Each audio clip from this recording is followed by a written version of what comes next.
Alors, je vais aborder un point que j'ai traité dans mon deuxième livre, Hypnose et séances de délivrance, dont vous connaissez certainement les séances de délivrance où nos pasteurs chassent les démons et versent l'onction. Alors, quand j'étais au collège, j'avais assisté à une séance de délivrance qui avait été assez impressionnante. Donc, c'était dans une ville de Côte d'Ivoire qui s'appelle San Pedro, hein, au Rotary Club, dans la salle du Rotary Club. Et ça a été une grande fête. Hein. Il y avait beaucoup de monde et le pasteur avait beaucoup agité la foule. Il y avait eu une fille là qui courait dans les allées en arrière. Elle courait en arrière à une vitesse incroyable et elle était, disait-on, trop possédée par l'onction. Donc elle n'arrivait pas à tenir dans la salle. On était obligé de la sortir de la salle. À chaque fois qu'elle rentrait, elle se remettait en transe, elle criait, elle courait. Et j'avais un ami de collège avec qui j'étais venu à cette séance de délivrance au Rotary Club de San Pedro. Et lui, il avait mal à la cheville. Je crois qu'il avait la cheville inflammée. Et donc, il s'était aussi soumis à la prière de délivrance du pasteur. Mais malheureusement pour lui, il n'avait pas suffisamment de foi pour guérir. Et une chose très impressionnante, c'était la file électrique qu'avait effectué le pasteur. En fait, il avait sur le podium, il avait mis des personnes en rang, dans une file, et il avait, dit-on, enfin, disait-il, hein, il avait fait passer l'onction de la première personne à la dernière personne. Donc, il y avait comme une sorte d'électricité qui passait et du pasteur vers la première personne et de la première personne vers la dernière personne. Et évidemment, tous se mettaient à avoir des mouvements d'électrochoc, hein, les uns après les autres. Et il y avait cette scène, on va dire finale, qui était une scène assez mémorable où il y avait une dame qui parlait en langue. Elle parlait en langue, c'est-à-dire elle prononçait des mots, c'était des onomatopées. Vous connaissez hein, ceux qui parlent en langue. Aujourd'hui, on a tous ces comédiens là qui ont même rendu la chose assez ridicule. Donc, elle parlait en langue et c'était assez beau. Hein. C'était vraiment beau à entendre.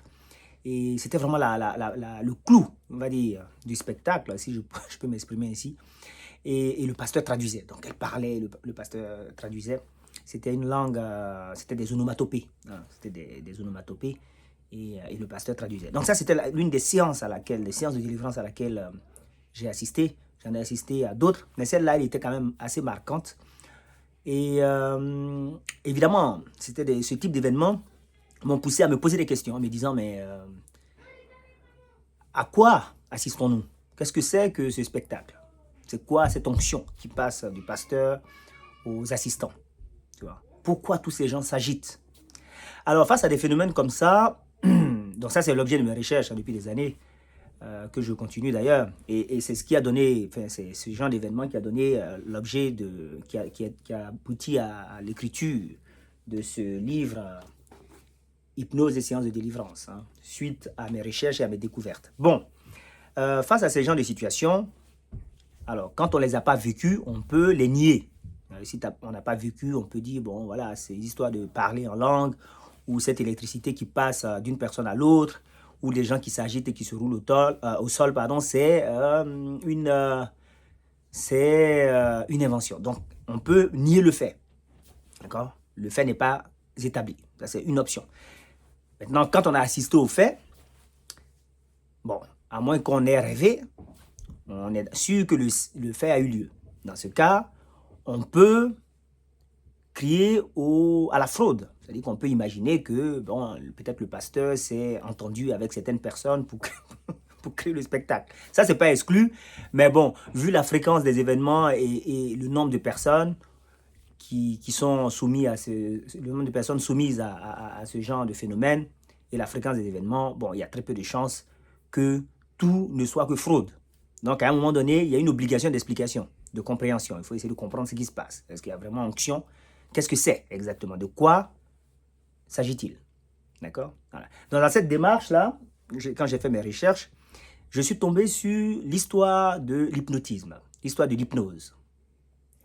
L'hypnose qui s'appelait autrefois, c'est-à-dire dans les années 1770 et plus, qui s'appelait le magnétisme animal. Donc quand je suis tombé sur cette histoire, j'ai été frappé de voir l'analogie, pour ne pas dire la ressemblance absolue, de ce que faisaient ces magnétiseurs du magnétisme animal et ce que font aujourd'hui les pasteurs. Il y avait une identité de pratique.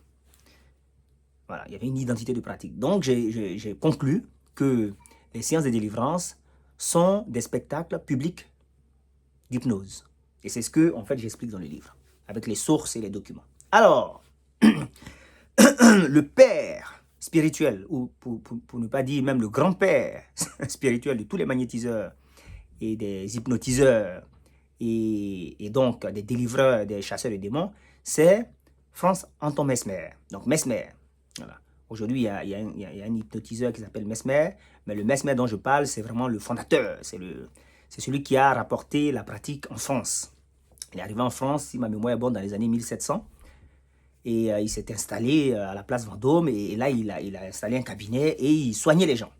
Donc, il était venu dans un but thérapeutique. Donc, il soignait les gens. C'est quelqu'un dont l'histoire est arrivée jusqu'au roi. Le roi a envoyé une commission pour l'analyser, pour analyser ses pratiques. Il est intervenu dans les académies de médecine. Donc, on n'est pas en train de parler du Gugus du quartier, quoi. On est en train de parler de monsieur important. On parle de quelqu'un d'important, de quelqu'un qui a discuté avec les grands. Donc, il est arrivé, il a installé son cabinet et ça a commencé à faire beaucoup de bruit. C'est-à-dire qu'il y a beaucoup de gens qui venaient à son cabinet, des gens de toute la société, des pauvres, des gens du peuple, des gens de la bourgeoisie, des gens de la noblesse qui venaient. Il y avait des médecins même qui étaient ses disciples. Et donc, ça a commencé à se faire voir, se faire savoir. Et donc, le roi, à un moment donné, ça a créé des débats. Et les médecins, évidemment, il était médecin lui aussi, hein, mais ses confrères médecins, face à la pratique qu'il avait, n'étaient pas, soit se sentaient en danger, hein, parce qu'il guérissait d'une façon différente de la façon académique, soit trouvaient que c'est de la fraude. En tout cas, il y a eu une commission qui a été mise en place. Le roi a demandé une commission pour aller voir ce qui se passe. Quelle est cette pratique qu'il a et en quoi ça consiste exactement. Quel est le bien fondé scientifique. D'accord? Voilà. Donc Mesmer, en fait, dans son cabinet, il mettait de la musique, il y avait du chant, les gens chantaient, il y avait de la musique, et il imposait les mains, il dirigeait aussi des baguettes en verre vers les malades, et il les mettait en transe. Les gens avaient ce qu'on appelait la crise. Donc ils s'agitaient. Voilà, ils s'agitaient. Exactement comme dans les séances de délivrance. Hein. Mais lui, il avait plusieurs procédés. Entre autres, l'imposition des mains, ce qu'il appelait les passes magnétiques. Et vous avez remarqué qu'il y avait de la musique, hein, exactement comme dans nos séances de délivrance, du chant. Tout ça a pour objectif effectivement de mettre les patients dans un état particulier sur lequel le magnétiseur peut agir. Alors, donc, quand la commission est arrivée, la commission était composée, c'était une commission de savants et de médecins. Dans la commission, il y avait des gens importants. Il y avait, par exemple, Lavoisier.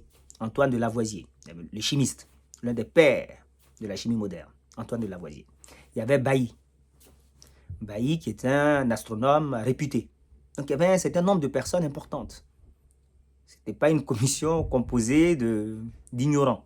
C'était des gens aguerris à l'analyse des phénomènes. Donc quand ils sont arrivés, ils ont... D'abord, Mesmer n'était pas là. Donc ils ont analysé les pratiques de son disciple qui s'appelait Delon. Delon faisait exactement ce que faisait Mesmer, donc ils ont considéré que analyser Delon, c'est pareil qu'analyser Mesmer. Même principe, même pratique, même résultat, donc analyse valable. Et ils ont remarqué d'abord une chose assez frappante, comme je viens de vous expliquer dans ma séance de délivrance, à laquelle j'ai assisté au Rotary Club de San Pedro, ils ont remarqué qu'il y avait une grande puissance à l'œuvre. C'est-à-dire quand le magnétiseur commençait à agir, on sentait vraiment qu'il y avait une grande puissance. Ils ont remarqué que les gens avaient des réactions différentes. Il y a certains qui s'agitaient, d'autres qui criaient, d'autres qui rigolaient, d'autres qui se traînaient au sol, d'autres qui étaient simplement somnolents, endormis, d'autres qui étaient plutôt calmes. Exactement ce qu'on retrouve dans les différentes manifestations des séances de délivrance. Ceux qui étaient très agités, on les prenait et on les mettait dans une salle qu'on appelait l'enfer à convulsion. C'était une salle où on mettait les gens, c'était une salle matelassée, c'est-à-dire il y avait des matelas pour éviter que les gens se fassent mal. Donc ceux qui étaient trop agités, on les mettait là. Donc il y avait des jeunes hommes qui les prenaient et qui les mettaient là-bas. Un peu comme les commandos de nos pasteurs de nos jours. D'accord? Voilà. Et les commissaires ont remarqué, dans les séances publiques, là, c'est ça, c'est ce qu'on appelait les séances publiques, où il y avait, tous les malades étaient au même endroit, ils ont remarqué qu'il y avait beaucoup de femmes, beaucoup de femmes. Et certaines qui venaient régulièrement. Et ils ont remarqué que lorsque l'une des patientes ou l'un des patients, et surtout c'était les femmes qui tombaient en transe dans cette occasion-là, lorsqu'une des patientes tombait en crise, ça déclenchait une série de crises. C'est-à-dire il y avait un effet de contagion. Donc, une personne tombait en crise et une autre personne tombe en crise et ainsi de suite. Donc, il y avait un effet de contagion qu'ils ont appelé l'imitation. Une imitation mécanique, pas volontaire, hein, une imitation mécanique. Donc, ça, c'est aussi un phénomène qu'ils ont observé.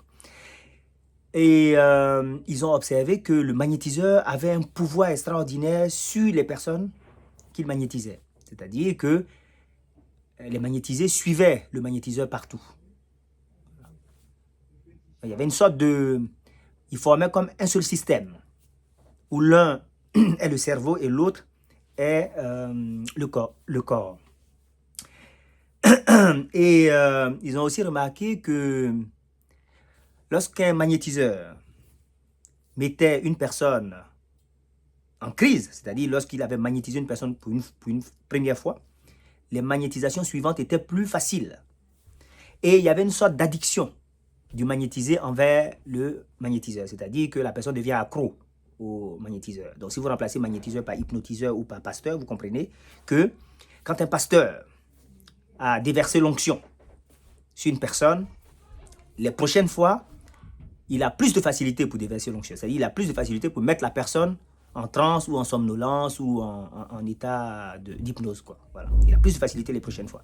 Et lorsqu'il le fait souvent, plus il le fait, et plus la personne devient accro à l'hypnotiseur, au magnétiseur, donc au pasteur. Ils sont synonymes ici. Vous comprenez? Donc vous comprenez les implications. Et donc, ils ont décidé, les commissaires, comme ils voyaient trop de choses et qu'il se passait beaucoup de choses à observer, ils ont décidé de commencer à observer de façon isolée. Donc, au lieu d'observer une séance publique, ils ont décidé d'observer juste une partie, c'est-à-dire d'observer des patients uniques. Voilà, d'observer des patients uniques. Donc, ils ont décidé d'expérimenter en dehors des séances publiques. Alors, il y a un point capital qu'ils ont observé. Comme je le disais au tout début, il y avait énormément de femmes. Ils ont observé qu'en fait, la plupart des femmes qui venaient à ces séances d'hypnose publique, donc qui s'appelait à l'époque des séances de magnétisation pour se faire soigner, la plupart n'étaient pas malades. Ils ont observé qu'il y avait que l'imposition des mains, c'est-à-dire les passes magnétiques, ce qu'on appelait les passes magnétiques, se faisait par des contacts à des endroits bien particuliers. Des endroits où il y avait beaucoup qui étaient beaucoup innervés, tu vois, où il y avait des nerfs, où il y avait qui étaient sensibles, quoi. Des endroits très sensibles, le bas-ventre, au niveau de la poitrine. Donc, d'abord, il y avait un contact très rapproché entre le magnétiseur et le sujet. Ensuite, le magnétiseur touchait des endroits sensibles. Et quand ils ont observé, ils ont vu en fait que très souvent, les patientes, les sujets, avaient des signes du désir amoureux. Voilà. Ils avaient des signes du désir amoureux. Et donc, les commissaires ont fait une lettre secrète au roi pour lui dire, attention, à ces séances, il vient beaucoup de dames. Certaines ne sont pas malades, mais elles viennent juste pour la sensation qu'elles ressentent. et que nous, en tant que commissaires, nous avons observé qu'en fait, il y a du désir en fait amoureux qui se produit pendant ces séances et que la proximité entre le magnétisé et le sujet était un danger pour les mœurs. En d'autres termes, ils étaient en train de dire, et ils l'ont dit clairement, que il se peut que le magnétiseur ne soit pas suffisamment maître de lui pour abuser de son sujet. C'était ça qu'ils avaient dit. Donc ils avaient envoyé une lettre confidentielle au roi. Une lettre qui n'avait pas rendu publique, mais qui a été plus tard rendue publique, évidemment, par les historiens. Donc, ils ont aussi évoqué des techniques. Une technique, par exemple, je vous en ai donné quelques-unes, mais une technique, comme je l'ai dit, c'est que lorsque une personne tombe dans la crise, il y a une succession de crises qui se produit. D'accord? Ce qui veut dire quoi? Ce qui veut dire que lorsque le magnétiseur ou l'hypnotiseur ou le pasteur vient dans une salle, il va d'abord tester. Donc, il va essayer de voir quelles sont les personnes sensibles. Donc, il va tester. Il va commencer à jeter l'onction sur tout le monde. Et ensuite, il va repérer les personnes sensibles. Une fois qu'il a repéré les personnes sensibles, il va les amener à lui. Et il va agir sur elles. En agissant sur ces personnes-là, il a plus de chances de créer d'autres crises sur d'autres personnes. Ça, c'est une application de l'observation des commissaires. Évidemment, les personnes qui sont dans la crise ou qui sont somnolents ou endormis sont très souvent en état d'hypnose. Ce qui veut dire qu'on peut créer chez ces personnes des illusions des sens, on peut créer chez ces personnes des hallucinations. Donc, si le pasteur dit « Maintenant, il y a le feu du Saint-Esprit qui descend dans le bas-ventre », la personne verra le feu descendre dans le bas-ventre. Oui, c'est une hallucination. Si l'hypnotiseur, le magnétiseur ou le pasteur dit « Voici du sel » et qui dit à la personne que le sel est aussi sucré et que ce sel-là, c'est du sucre, la personne pourra manger ce sel comme elle mangerait du sucre. C'est une illusion des sens. Parce que la personne, en fait, qui est en crise est une personne qui est en état d'hypnose.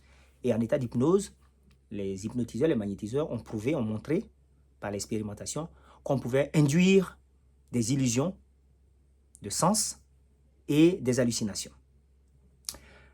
Et évidemment, vu que les deux font un seul système, il a été aussi observé d'ailleurs que l'hypnotisé, le magnétisé, acquiert des sens très développés, commence à entendre des sons très faibles, comme le tic-tac d'une montre à plusieurs mètres. Donc, il y a une sorte de développement des sens. Une autre observation intéressante qui a été cette fois-ci évoquée par un psychologue français qui s'appelle Pierre Janet, c'est que parfois on observe des guérisons subites, mais temporaires. C'est-à-dire que vous avez des personnes, quand elles tombent en hypnose, c'est des personnes par exemple qui ont mal aux pieds, qui n'arrivent pas à marcher ou qui sont paralysées. Quand elles tombent en état d'hypnose, tout d'un coup elles arrivent à marcher. Mais ça ne dure que le moment de l'hypnose. Voilà. C'est ce qu'il a appelé l'exaltation crisiaque. Voilà. C'est une exaltation. Il y a une sorte de dopage de la personne qui arrive à faire des choses qu'elle ne fait pas en état normal. Et donc ça peut donner l'illusion d'une guérison pendant la séance de délivrance. Et la personne rechute après. Alors, évidemment, vu que dans ces séances-là, on agit sur le subconscient, il est très probable qu'il y ait de vraies guérisons. Hein. Évidemment, il y a des fraudes, mais si, vu que les hypnotiseurs et les magnétiseurs ont produit des guérisons qui sont avérées, il n'y a pas de raison que le pasteur ne produise également des guérisons avérées. Même si, comme je dis, il peut y avoir énormément de fraude. Voilà. Et donc, on voit ici que, comme dans la plupart des cas, les faits sont souvent avérés.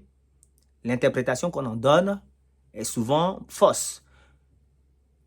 Et je vous donnerai un autre exemple d'interprétation fausse. Je parlerai plus tard de Gassner dans une autre vidéo, qui est un prêtre exorciste, à qui Mesmer a dit en fait qu'il pratiquait le magnétisme animal et qu'il ne chassait pas les démons, parce que Gassner, il pensait en fait qu'il chassait les démons. Il faisait de l'exorcisme. Vous savez, comme dans le film L'Exorciste. Et Mesmer est allé analyser les pratiques de Gassner et il a dit non, mais Gassner, en fait, il pratique le magnétisme animal. Comprenez? Voilà. De la même façon, Mesmer, il a été plus tard désavoué par certaines personnes qui ont dit non, mais en fait, il n'avait pas de pouvoir en tant que tel. Il pratiquait l'hypnose, c'est-à-dire que son magnétisme animal ne faisait que agir sur l'imagination des sujets et que c'est l'imagination des sujets qui produisait tous les effets. C'est une conclusion à laquelle les commissaires sont arrivés d'ailleurs, puisque les commissaires ont dit que lorsqu'on fait croire à quelqu'un qu'il est magnétisé, il produit les mêmes effets que quand il est magnétisé. Mais quand on le magnétise et qu'il ne sait pas qu'il est magnétisé, il ne se passe rien. Les commissaires ont donc conclu que l'imagination sans le magnétisme produit des effets, mais le magnétisme sans imagination ne produit rien. Donc, l'agent en œuvre dans le magnétisme, dans l'hypnotisme ou dans les séances de délivrance, c'est l'imagination humaine. Mais ça reste un sujet de débat.